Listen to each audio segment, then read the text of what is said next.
Hey everyone, and welcome back to another breaking news update. My name is Jimmy Boyd, and you were watching Boyd News. Want to thank you so much for tuning in today. I'm back with another update coming out from the war between Russia and Ukraine, and I've got a ton of big news to share with all of you today. Today's date is October 15th, 2025, and it's Wednesday. Welcome back to the channel, everyone, and I hope you're all having a wonderful day today.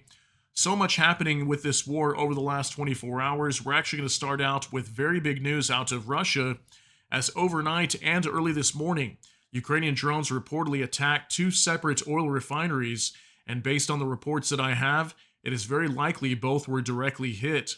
Let's go over this new story here on your screen. Ukraine targets two Russian oil refineries in overnight drone attack.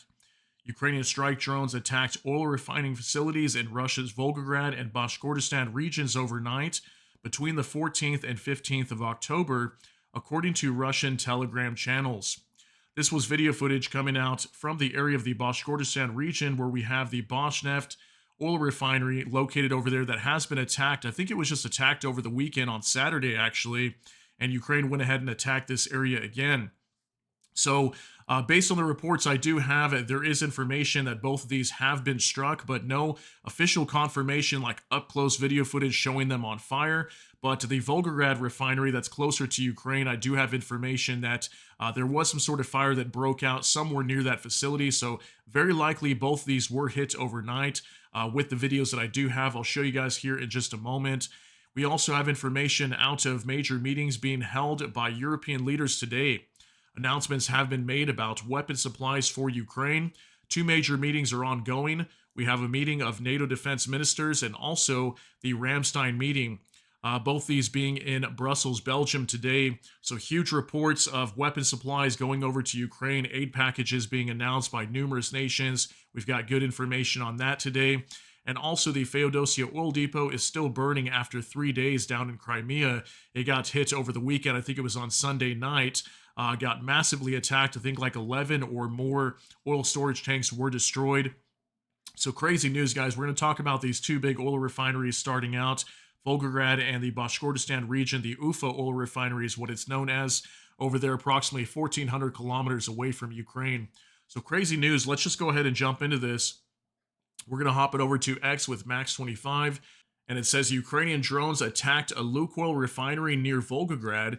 Bashneft UNPZ refinery in Ufa, an industrial zone in Bashneft's Ufa Orgzentez oil refinery.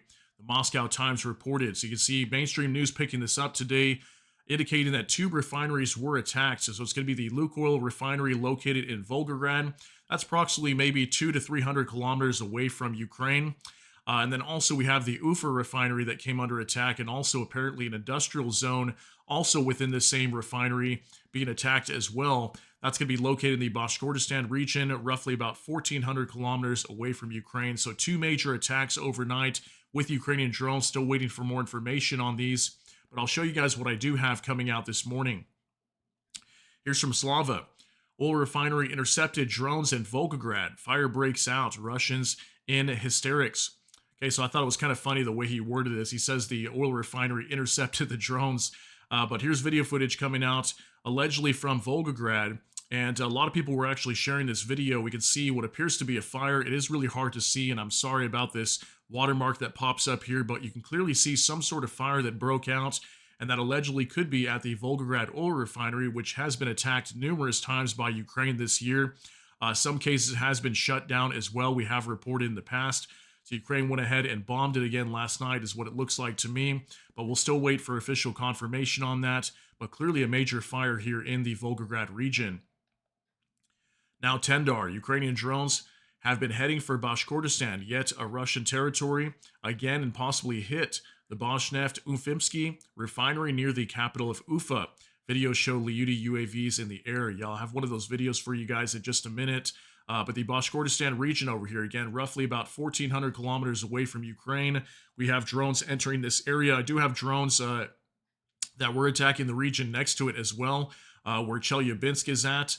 Apparently, the Russians have some sort of Air Force base over there, so that could have been attacked as well. Russian air defense was active in that area, so this entire area over here in central Russia was being attacked by Ukrainian Lyuti drones earlier this morning. Here's video now. Igor Sushko, Russia, Ufimsky oil refinery struck by Ukrainian drones in the rain, 1,450 kilometers away from Ukraine. The refinery has a capacity to produce 7.5 million tons of fuel per year. So yeah, it is being reported that allegedly there was a strike that was actually recorded on this oil refinery over here in Ufa. So if you see right here, right above this man's head, there is smoke coming from the top of these trees. So most likely that is the Ufa oil refinery that came under attack. But here's a 30-second clip showing drones entering the area.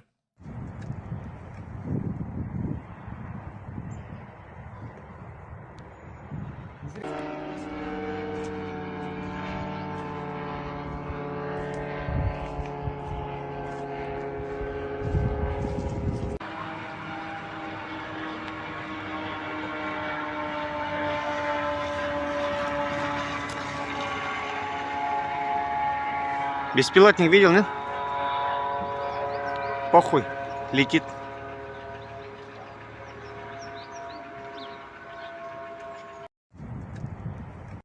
All right, so in this video, we can see all these Ukrainian Leopard drones just freely flying around, uncontested, not being shot down. We can see clearly that Russia does not have a whole lot of air defense teams over here in this area to protect this oil refinery that has been attacked numerous times. And again, just over the weekend, I think it was on Saturday that this area was under drone attack, and reportedly drones were striking the Ufa refinery just past Saturday. And unfortunately, I was not here for you guys, but just thought I'd bring that in here with this information real quick. So 2 times over the last week, this area being attacked. Here's some other information. Military News UA, Chelyabinsk today received the first warning about the danger of strike drones in its airspace during the entire war. Chelyabinsk is located almost 1,800 kilometers from the border with Ukraine. So yeah, this is going to be that other region that's just beyond the Bashkortostan region, right after the Ufa oil refinery. This area came under attack. It looks like we had an air defense interceptor from probably a Russian Panzer S-1 air defense system that was going up in the sky over here, most likely to intercept an incoming Ukrainian drones. So we did have drones entering this area as well. Unfortunately, no information as to what was being attacked or struck over here. Maybe we'll get those details later. Now, Knoll reports U.S. Defense Secretary Pete Hegseth said NATO allies are expected to buy and transfer even more American weapons to Ukraine under the PURL initiative. Agreed during a key meeting in Brussels, NATO chief Mark Rutte added that over half of the alliance members have already joined the program. So this PURL initiative, this is a program that basically allows NATO members to purchase weapons directly from the United States and transfer them over to Ukraine if they want to. They're stating today that apparently more nations are jumping on board with this PURL initiative, and I do have information on that, on some of the countries that are jumping in with this. But just take a look at this real quick. We've got NATO Secretary General Mark Rutte, and then we've got Pete Hegseth, the Secretary of War, announcing this today, that weapons will be going to Ukraine. Take a look. Firepower. That's what is coming. We expect it is coming from NATO. And it was a historic summit just a couple of months ago, brought about by leadership of President Trump to say we need our allies to step up. And they did, and they have, in those commitments. Now those commitments will soon translate into capabilities, which is the most important aspect of it. And one part of that, of course, is PURL, is the initiative where European countries buy U.S. weapons, transfer to NATO for the fight in Ukraine to bring peace to that conflict. And if there's anything we've learned under President Trump, is the active application of peace through strength. You get peace when you are strong, not when you use strong words or wag your finger. You get it when you have strong and real capabilities that adversaries respect. And I believe that's what NATO firepower. Okay, so he talks about firepower here, that apparently weapons will be going over to Ukraine, talking about this PURL initiative, that NATO members can jump up, purchase weapons from the United States, hand them over to Ukraine so Ukraine can continue to fight against the Russians. So if you notice here, it doesn't talk anything about Tomahawks, so I don't think we're going to hear anything about that just yet. I have a feeling that might be possibly coming by the end of this weekend, maybe Friday at the soonest. If not, maybe next week. We'll have to see if Trump is going to approve these, but we know that Zelensky is going to be meeting with Trump later this week in the White House on Friday. Now, Max 25, Germany will provide Ukraine with a new military aid package worth over 2 billion euros. Defense Minister Pistorius during a meeting in the Ramstein format. So yeah, we'll kind of bounce around. We'll talk about the NATO defense minister meeting a little bit. We'll talk about the Ramstein meeting. A lot of this information is coming out from those two meetings that were being held today in Brussels. But yeah, apparently Germany hopping up and supplying new military aid to Ukraine worth $2 billion, and we haven't really heard much of this recently. If you guys notice, a lot of my information that I'm showing all of you is not really talking about aid packages to Ukraine. So finally, we're hearing something again where Ukraine's going to be receiving some aid, because there was a report that came out yesterday. I forget which mainstream news outlet reported it, but they were claiming that aid to Ukraine is decreasing right now. There's not as much aid going to Ukraine. It's dropping by significant percentages. So good to see that we're getting more weapons over to Ukraine. We've got more reports to share with you. Max 25, Lithuania joins PURL initiative and will contribute $30 million, according to the Ministry of Defense of the country. Okay, so Lithuania jumping on board with the PURL initiative, helping out Ukraine, purchasing weapons from the United States, and we'll be handing them over. They're going to be contributing $30 million as of today as they join into this new initiative. So good news out of Lithuania. Now, NOAA reports Sweden is ready to deepen its military support for Ukraine. Defense Minister Paul Johnson confirmed Stockholm is preparing a joint aid package with Norway and Denmark worth 250 million euros and is open to further contributions. Sweden plans to first supply Ukraine with radar reconnaissance and early warning aircraft to support F-16 operations, and is also in active talks about potentially transferring Gripen fighters. Okay, so very good news as well. We've got Sweden jumping up, also helping out Ukraine with more aid package going to Ukraine, and also Norway and Denmark apparently going to be preparing a joint aid package along with Sweden to supply weapons over to Ukraine. It talks about radar reconnaissance, early warning aircraft to support F-16 operations, and also talks about potentially transferring Gripen fighters. Now, we have been hearing recently that Sweden was going to be transferring some Gripen fighter jets over to Ukraine, but then all of a sudden their defense minister came out a day or two later. This was like a week or two ago that we talked about this. He came out saying that that was not true. They weren't going to be sending them. So it looks likely that they will be transferring them sometime in the future. It's just being delayed right now as talks are ongoing. So good news there. Now, Max 25. The Netherlands is providing Ukraine with another 90 million euros aid package, according to the Ministry of Defense. The funds will be used for the purchase of development of Ukrainian UAVs. Awesome news here as well. We know Ukrainian drones are very effective, just like the ones that were attacking on these oil refineries overnight, right? The Volgograd and Ufa oil refineries. So they're going to be helping out with Ukraine to produce and develop these Ukrainian UAVs. So 90 million euros aid package coming from the Netherlands. Great news there. Now, Visionary Estonia will deliver a batch of drones worth tens of millions of dollars to Ukraine this week, and will also allocate funds for the PURL program. So yeah, I believe Estonia is already in the PURL program for Ukraine, but they're going to be handing over tens of millions of dollars worth of drones for Ukraine. Awesome news. We know Latvia helps out a lot with that as well. They deliver batches of drones as well to Ukraine. I think Lithuania does also. So the Baltic nation is stepping up huge, really helping out Ukraine right now in this fight against Russia. Now, Ukrainian Review. According to Belgian Defense Minister, NATO countries are indeed discussing new rules that would make it easier to shoot down Russian planes and drones if they violate the alliance's airspace. And it also includes countering ships, etc. So yeah, we had a NATO defense ministers at that meeting today, also discussing new rules that they will start imposing to possibly shoot down Russian planes. Now, we did hear yesterday from the NATO Secretary General Mark Rutte that apparently across the board they're starting to agree that they will only shoot down Russian jets if they're deemed a threat. So I would assume, I heard some information that maybe if they're carrying like an air-to-ground missile on some of these jets, that could deem them as a threat. That could cause NATO to shoot them down. But if they're just kind of flying through and they don't have any actual ammunition on board some of these jets, they might just escort them out, is kind of what I was hearing.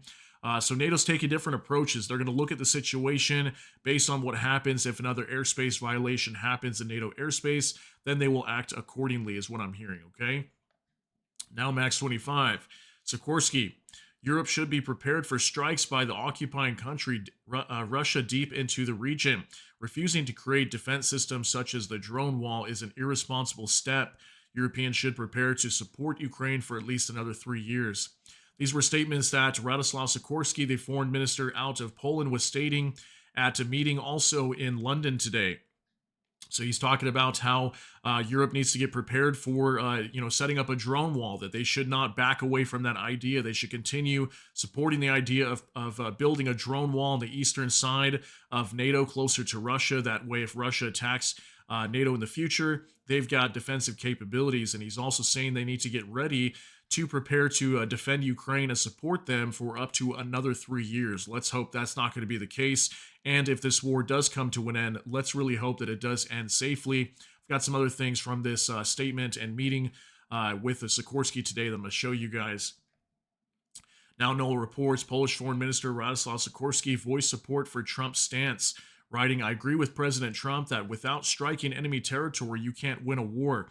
That's why Tomahawks must be delivered to Ukraine." He made the statement from London, where he brought a captured Russian Shahed drone and warned Europe to prepare for potential deep strikes from Russia. So we're not going to watch this video. It's basically this information here that I just read to you guys. I don't want to double up on that if we don't need to.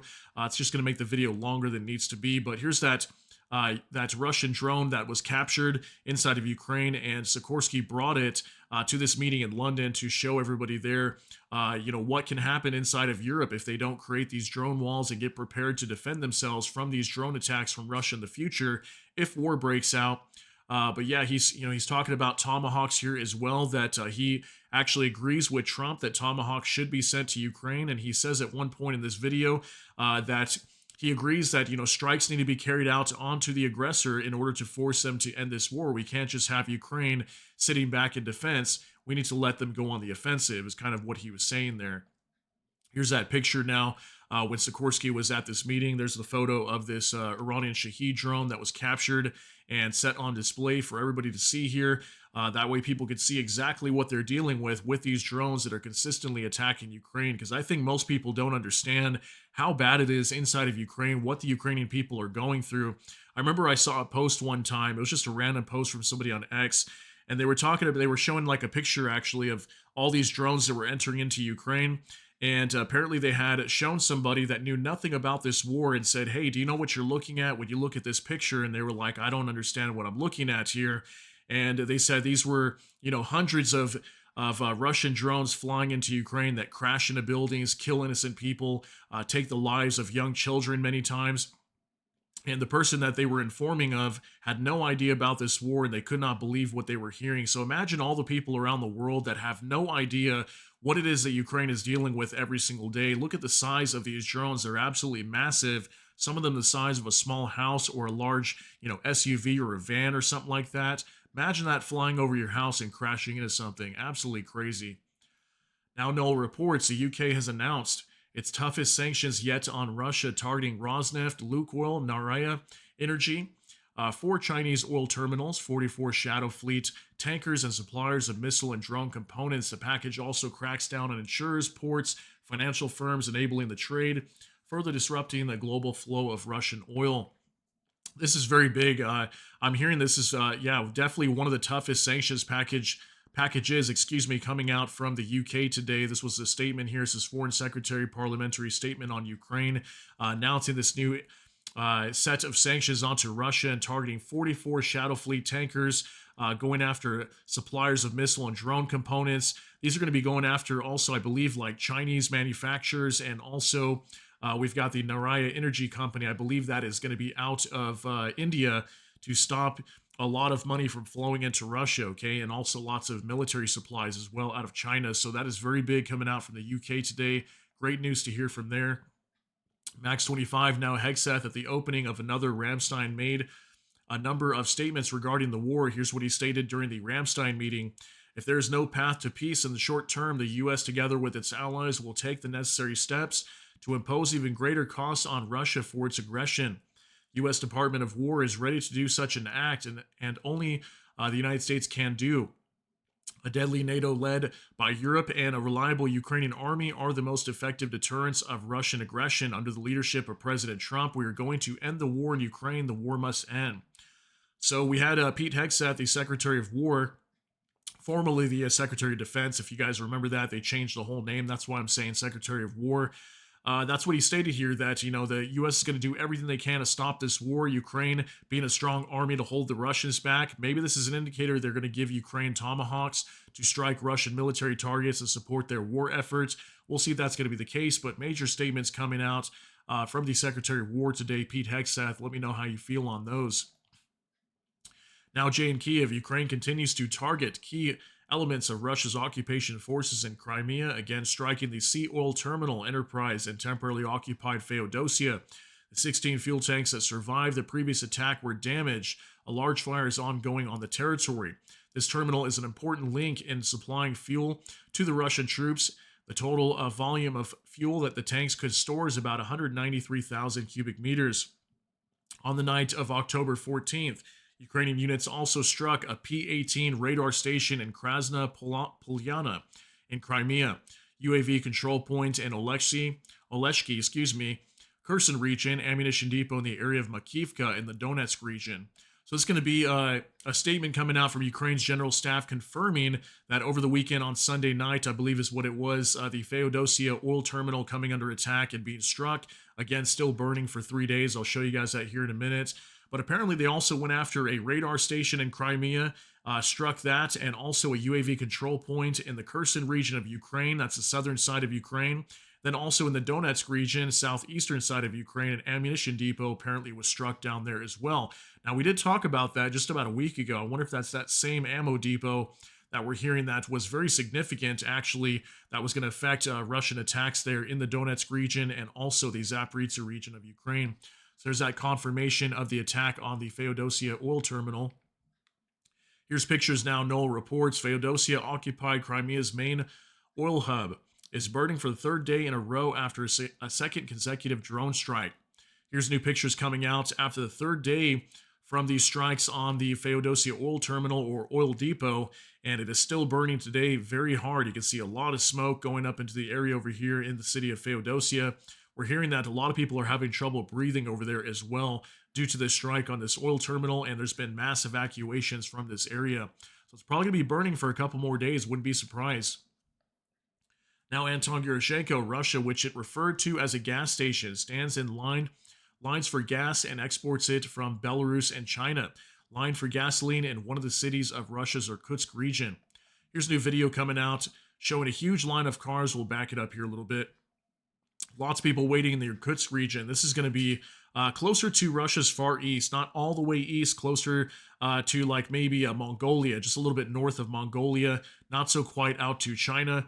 But yeah, farther east into Russia, we've got another report here of fuel shortages, okay? People waiting in line for hours just to get fuel. So this is continuing inside of Russia still. Just wanted to give you guys an update. This has been going on for about 3-4 weeks now, maybe longer. And it's continuing to happen inside Russia, people waiting for fuel amid shortages. Now, Ukrainian review over the past 7 days, Russians have attacked Ukraine's gas infrastructure 3 times, according to Naftogaz.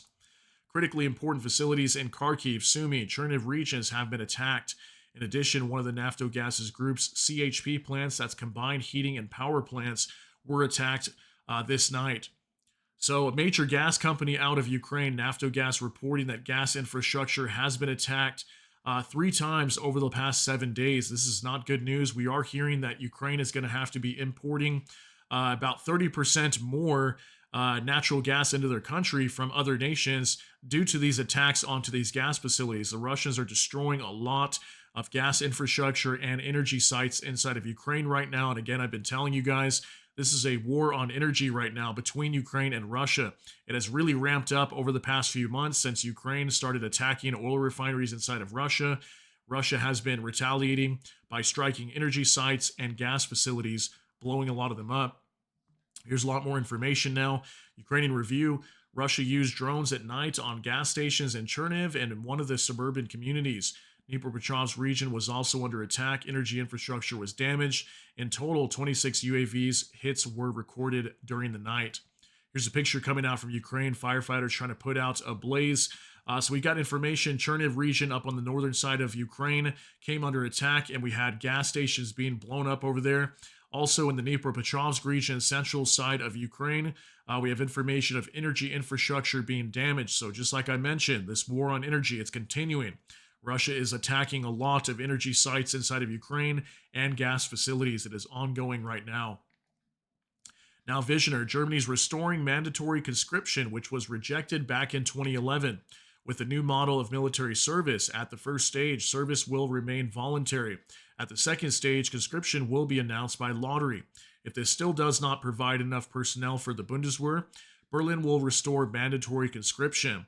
So this is very big news. This really shows that Germany is trying to build up their military. They might possibly restore mandatory conscription very soon. Okay, so they're planning to build up their military. We know they're getting ready for war, and this is another big sign of that. You know, we know that Germany wants to become a major military power for Europe, and I think they have the capabilities to do that. Aside from the economic challenges that they're having right now, I know their economy is not doing good. But they're getting ready for war, okay? They're definitely getting ready for war with Russia. We keep hearing that, you know, Russia could attack NATO sometime very soon, maybe as soon as next year, but a lot of projections from top NATO leaders is somewhere around maybe 2029, 2028 or something like that in the next 2 to 3 years. So they're getting ready for a possible war with Russia in the future. Now, Noel reports NATO believes supplying Tomahawk missiles to Ukraine is possible and would enhance its long-range strike capabilities, though not decisively. A senior alliance official said the weapons would complement Ukraine's existing systems and dismiss fears of a major Russian military response. So NATO is open to Ukraine receiving these Tomahawk missiles. We'll see if the Trump administration approves them or not. We might hear that again, possibly maybe in the next week or so. We'll have to see what happens. But apparently they believe that these weapons will give Ukraine greater capabilities, but will not decisively end this war. I mean, we'll have to see, because we know that Zelensky has a plan to use these missiles. He believes that it will bring peace to this to end this conflict between Ukraine and Russia. So I'm curious to see what Ukraine's going to use these missiles for. We know that Trump is contemplating giving these to Ukraine right now. He wants to know what Ukraine is exactly going to use these for. That's probably what Zelensky will tell him when they meet in Washington coming up on Friday. So we'll see what happens. Also from Visioner, breaking, the Pentagon has already developed a plan to transfer or sell Tomahawk missiles to Ukraine in case Trump makes such a decision, according to the New York Times. Yeah, this was coming out today, that apparently the State Department or Defense Department is already ready to go. They've got a plan set up to start delivering these over to Ukraine. We keep hearing that Ukraine might receive anywhere from 20 to 50 of these. Now, I can't completely confirm if that's how many they'll get. We probably will never really know how many they'll receive till they actually start firing them. So yeah, apparently the Trump administration is ready to go and start transferring these over if Trump gives the go-ahead to send them to Ukraine. Now, Z's Maxim, the UK and Canada will join EU plan to tap a portion of the almost $300 billion in Russian assets to support Ukraine, according to Bloomberg. UK sanctions have frozen more than £25 billion or $33.3 billion of Russian assets, while the EU holds around 200 billion euros or $232 billion. The plan would provide loans to Ukraine to purchase weapons and bolster its economy without seizing the assets outright, though through a mechanism that would avoid this. The EU aims to reach a political agreement on using the assets at a meeting in Brussels next week and start work on a mechanism to release money by the second quarter of next year. Here's a report from Bloomberg. UK and Canada to join EU plan to tap Russian assets for Ukraine. So a lot of nations are really jumping on board with this whole plan to utilize frozen Russian assets in Europe to send them over to Ukraine. Apparently, a lot of different nations hold these assets. UK and Canada are some of these nations as well, but apparently they want to jump on board and help out Ukraine and send some of these assets over. We keep hearing roughly somewhere around 140 billion euros could be sent to Ukraine in the form of a loan using these frozen Russian assets that were taken from Russia at the start of the war back in 2022. And this could really help them out. And apparently how it will be paid back is by Russia in the future when they pay reparations over to Ukraine. If they do, then the loan will be paid back to these different nations that will be providing this money for Ukraine. So very good news there. Now, Max 25, Germany plans to invest 10 billion euros in military drones in the coming years to help protect European and NATO airspace amid a rising threat from Russia, according to Defense Minister Boris Pistorius. says Bloomberg. So Bloomberg reporting Germany planning 10 billion euro investment in military drones. And in some ways, doesn't this seem very late? I'm like, why was this not done a long time ago? Everybody's been able to see, this war. Clearly, drones control the skies. Drones control the battlefield. It's drone warfare now. So it looks like Germany is waking up to that possibility of war being fought in the future, that they need to start building their own drones as well. They're watching Ukraine. They're watching Russia. They see how this plays out. And now they're going to be putting together a plan for 10 billion euros to invest in drones production in their nation. So good to see that Germany is doing that. Now, Vicegrad 24, Putin fed the new Syrian president, Ahmed al-Shara. Putin hosts Syria's new president, Ahmed al-Shara, for a working breakfast at the Kremlin, where talks between the two leaders are currently underway. Yeah, I thought this was interesting that the Syrian president actually headed to Moscow today to meet with Putin. I'm not sure exactly what they're going to talk about, but some people were saying that the new Syrian president is going to be seeking extradition of Bashar al-Assad, the former leader in Syria who fled whenever Syria collapsed. If you guys remember that was that earlier this year, I believe, when that was all going on in Syria. So yeah, apparently he's trying to get a hold of Bashar al-Assad and extradite him over to Syria for a lot of crimes that happened over there. I'm not sure if that's the case, but they did meet today. Just want to let you guys know about that. Here was a photo of them meeting today. Now, Visioner, RBC Ukraine, relying on high-ranking NATO officials who interpret the alliance's intelligence data, reports that the losses of the Russian army and armored vehicles in the war against Ukraine have reached unimaginable scales, and since February 24th, 2022 amount to between 7,000 and 9,000 tanks. This number includes all types of tanks on the Russian army's balance sheet, more than 20,000 infantry fighting vehicles, armored personnel carriers, and armored vehicles. Yeah, isn't that something to think about? We do know that Russia's taken over 1 million casualties in this war, at least what's being reported with some of the public figures. But crazy amounts of vehicles being destroyed as well, anywhere from 7,000 to 9,000 tanks and 20,000 infantry fighting vehicles. And that would not surprise me. I mean, we see so many pictures and videos coming out from eastern Ukraine. All these vehicles just being destroyed everywhere, just lines of vehicles everywhere that are just destroyed, caught on fire many times. And this really shows also, again, the whole drone warfare aspect, that drones control the battlefield. This is what makes a lot of these vehicles, in my opinion, obsolete. That these drones, a simple $500 FPV drone can crash into one of these vehicles and sometimes blow them up and destroy them. So it's crazy what we're seeing over here in some of these staggering numbers coming out from Russia's losses. Now, Max 25, the Swedish military has spotted a Russian submarine in the Baltic Sea between Sweden and Denmark. Here was a picture coming out. We had a Navy frigate that was heading on over here to monitor this Russian submarine over here that was located in the Baltic Sea next to Sweden and Denmark. Not sure exactly what they were doing, but they did surface in this area. So it looks like NATO's on high alert, keeping an eye on this nuclear submarine that's traversing over here very close to Sweden and Denmark today. Now, military news UA, results of the October 11th attack on the Russian base of the Sigma hypermarket in temporarily occupied Donetsk by FP-1 drones with a 60-kilogram warhead. So this happened over the weekend when I wasn't here for you guys. We had a major hypermarket that came under attack. Apparently, the Russians were using this building as storing for, I believe, some sort of drones or something like that. Some sort of military equipment was being stored in here. Ukraine struck it with multiple drones in the Donetsk region, occupied territory of Ukraine. And here's a new image coming out showing complete destruction to this building. There was a huge fire that broke out over here. There was even a video of some guy doing donuts in the parking lot. It was like somewhere right over here. It was kind of funny. Right there, and then in the background, there was just all this fire and blaze going on and lots of secondary explosions. So this was a crazy hit by Ukraine. They struck some sort of warehouse over here full of military gear. Now, EMPR Media, the Russians have resumed attacks supported by columns of armored vehicles after a long pause. They tried to reach their forces north of Pokrovsk, but were destroyed long before reaching their intended destination. Around a dozen Russian vehicles were destroyed. So what's being reported today widely across X is that the Russians are continuing their attack around the city of Pokrovsk. Here's Pokrovsk right here in the Donetsk region of Ukraine. There's new videos coming out apparently too, showing a lot of Russian military vehicles that are being wiped out. You can see right here, look, there's like 4 or 5 right here completely destroyed. 2 more here in this video. One of them's on fire.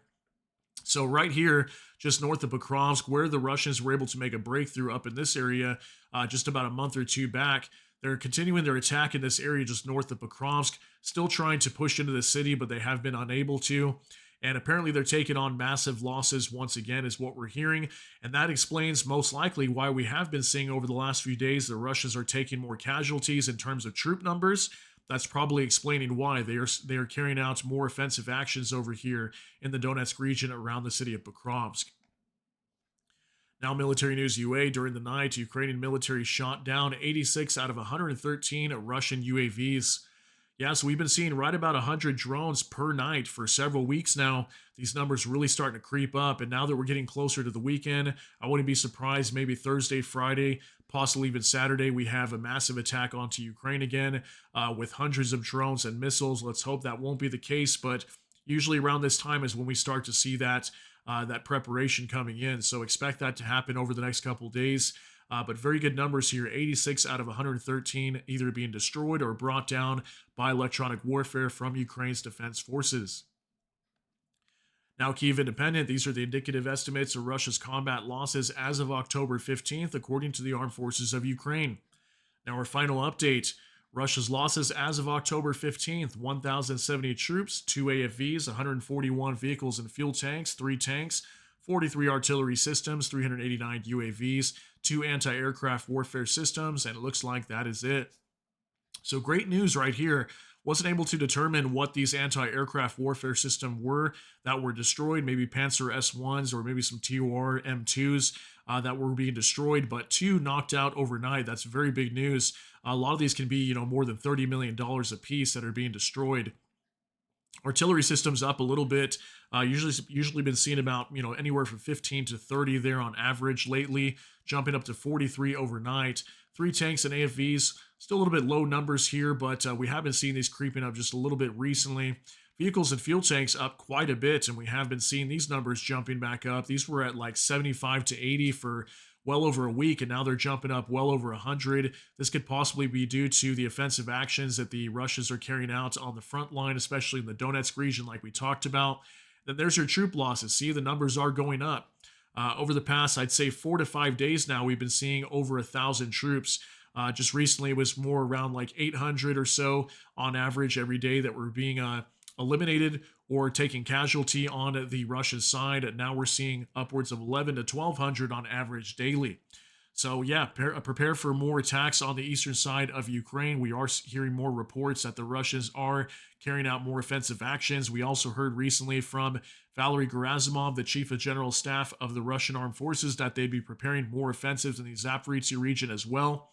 So things are continuing to escalate over here. I'll follow more updates on what happens here with some of these announcements coming out from the NATO meetings today. We'll probably be hearing more aid packages for Ukraine. Then we're still waiting to hear about these Tomahawk missiles as well, if they're going to be going over to Ukraine from the United States. So guys, I want to thank you so much for tuning in for today's update on October 15th, 2025. Have a great day out there. Enjoy your Wednesday.